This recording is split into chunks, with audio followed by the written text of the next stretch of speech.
कर्ण के श्राप के बाद परशुराम ने पुनः क्यों मचाया विध्वंस, आइए जानते हैं। उससे पहले हमारे चैनल को सब्सक्राइब करें और बेल आइकन को दबाना ना भूलें। रामायण महाभारत यह दो धर्म गाथाएं जिसमें भगवान विष्णु के ऐसे भयानक शक्तिशाली अवतार जिन्हें क्रोध दिलाने से स्वयं देवता भी कांप उठते थे, जिनकी शक्ति के समक्ष दो अकचरणी सेना भी धरती में समा गई थी, जिन्होंने अपने पिता की खून का बदला 64 राजवंशी क्षत्रियों को मार कर लिया था। उनके इस क्रोध को शांत करवाने के लिए बजरंगबली ने परशुराम से कई माह तक युद्ध किया था। तब परशुराम ने अपने क्रोध को शांत करके महादेव का यज्ञ करने की ठानी। इन्होंने अपनी शक्तियों से सही उपयोग के लिए शिक्षा देने की ठानी। तब भगवान परशुराम ने 3 ऐसे शिक्षकों को शिक्षा दी जिनको हराने के लिए स्वयं कृष्ण को छल करना पड़ा। परशुराम के ऐसे दिग्विजय से यदि कृष्ण कुरुक्षेत्र में न खड़े होते, यह तीनों बिना किसी सेना के महाभारत युद्ध को मात्र 5 दिन में खत्म कर देते। जब अर्जुन ने श्री कृष्ण से पूछा, माधव, अगर इन महारथियों योद्धाओं को छल से न मारा जाता तो क्या होता? इस युद्ध का परिणाम तब कृष्ण कहते हैं, पार्थ, यदि इन योद्धाओं की मृत्यु छल से ना होती तो इन्हें मारना असंभव था, क्योंकि इन 3 योद्धाओं को सारे अस्त्र शस्त्रों का पूरी तरह से ज्ञान था। यमराज का पास और इंद्र का वज्र भी इनके अस्त्र को नहीं काट सकता था। क्या तुम्हें ज्ञात है पार्थ, जब महामहिम भीष्म ने निश्चय सूर्य देव को ललकारा था, तब अर्जुन कहते हैं, इतनी शक्ति कैसे माधव की कोई सूर्य देव को भी ललकारे? तब कृष्ण कहते हैं, इससे कई गुना ज्यादा शक्ति महामहिम रखते हैं और बात करते हैं परशुराम के दूसरे शिष्य की। तब अर्जुन कहते हैं, कौन माधव? कृष्ण कहते हैं, गुरु द्रोण। यदि गुरु द्रोण ने महामहिम को सिर्फ कौरव वंश को शिक्षा देने का फैसला नहीं लिया होता तो शायद तुमसे भी शक्तिशाली धनुधर खड़ा होता। गुरु द्रोण के पास इतनी शक्ति है, यदि वह अपने धनुष को छोड़कर के युद्ध करें तब भी वह तुम्हारी आधी सेना का विध्वंस कर देंगे। और अब बात करते हैं परशुराम के तीसरे और आखिरी शिष्य की, जो थे महारथी कर्ण। अतः तुम्हारे बड़े भाई यदि वह तुम्हारे पक्ष में होते तो इस युद्ध में मेरी कोई आवश्यकता ही नहीं थी। स्वयं अंगराज कर्ण ही लाखों सोनी सेना के बराबर हैं, जिन्होंने इंद्रदेव को अपने मात्र 3 बाण में भयभीत कर दिया था, जिनके सम्मान से बड़ी उनकी दानवीरता थी, जिनसे समाज ने बालपन से ही घृणा करी। तब दुर्योधन ने उनके अक्षरों का, उनके जीवन का सम्मान किया।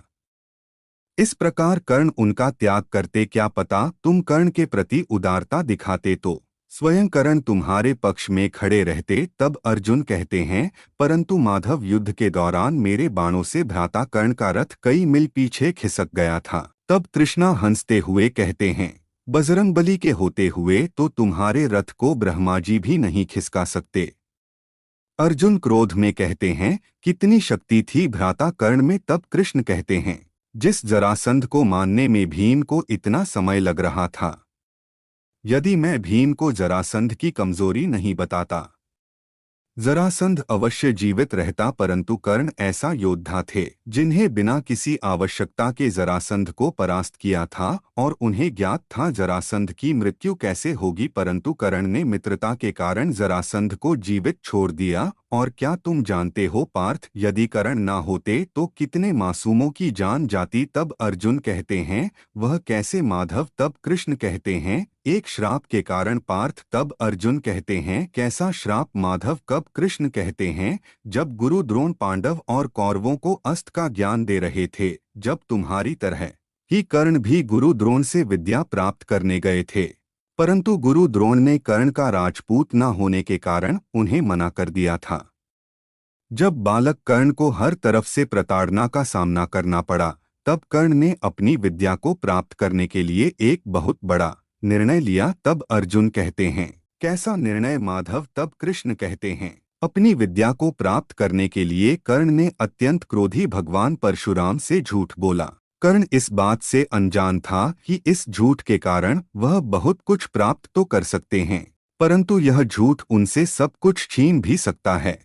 एक झूठ के कारण कर्ण ने काफी दिव्यस्त्रों का ज्ञान प्राप्त किया, परंतु जिस प्रकार मृत्यु अपने समय पर आती है उसी प्रकार कर्ण का झूठ भी अपने समय पर आ ही गया। तब अर्जुन कहते, ओ कैसे माधव? तब कृष्ण कहते हैं, जब भगवान परशुराम कर्ण के जंघा पर सर रखकर सो रहे थे तभी एक बिच्छू कर्ण के पाँव में घाव कर देता है। यदि कर्ण हिलते तो परशुराम की नींद खराब हो जाती, इसी कारण उसी अवस्था में बैठे रहे, परंतु जब भगवान परशुराम की नींद खुलती है तब वह कर्ण के घाव और उसकी धैर्यता को देखकर समझ जाते हैं कि इतनी धैर्यता किसी ब्राह्मण में नहीं हो सकती। तब भगवान परशुराम कर्ण से पूछते हैं, कौन हो तुम? तब कर्ण कहते हैं, मैं सूत पुत्र हूँ गुरुदेव। यह सुनकर भगवान परशुराम अत्यंत क्रोधित हो जाते हैं और कर्ण को भयानक श्राप दे देते हैं, जिस समय तुम्हें अपनी विद्या की अत्यंत आवश्यक होगी उस समय तुम्हें अपनी विद्या का स्मरण नहीं होगा। तभी कर्ण अपने गुरु परशुराम के चरण स्पर्श करके चले जाते हैं। तब कर्ण हस्तिनापुर में आते हैं जहां पांडव और कौरवों का शक्ति प्रदर्शन हो रहा होता है। तब वहां कर्ण को पहला व्यक्ति ऐसा मिलता है जिसने कर्ण को लोगों से लाख प्रताड़ना के बाद भी अपना मित्र बनाया, यहाँ तक कि कर्ण को अपना हिस्से का राज उपहार स्वरूप दिया। परंतु क्या तुम जानते हो पार्थ, एक श्राप जब कर्ण के ऊपर पड़ने वाला था तब अर्जुन कहते, कैसा श्राप माधव? तब कृष्ण बताते हैं, जब कर्ण अपने राज्य में कष्ट लगा रहे थे तब भी कर्ण से घृणा करने वाले इंद्रदेव ने एक दैत्य को ऋषि मुनि के एक गाय चुराने के लिए कहा। तब वह दैत्य उनके बछड़े को चुराने के लिए भागता है। तब ऋषि अपने बछड़े को वहां नहीं देख के रोने लगते हैं। यह देख के कर्ण उनके पास जाते हैं। तब वह देखते हैं वह दैत्य उनके बछड़े के पीछे भाग रहा होता है। तब कर्ण अपना धनुष लेके उसके पीछे पीछे भागते हैं जैसे वह दैत्य बछड़े को मारने वाला होता है। तब कर्ण अपना बाण छोड़ देते हैं। कर्ण के बाण को आता देख वह अदृश्य हो जाता है, अतः वह बाण जाके उस बछड़े को लग जाता है। तभी ऋषि मुनि वह सब देख लेते हैं, अतः अपने बछड़े की मृत्यु देख के क्रोध में कर्ण को श्राप दे देते हैं। जिस प्रकार मेरा बछड़ा हर प्रकार से असहाय होके मरा उसी प्रकार तुम्हारी भी मृत्यु आएगी। यह सुन के कर्ण रोने लगते हैं। तभी यह बात परशुराम को पता चलती है।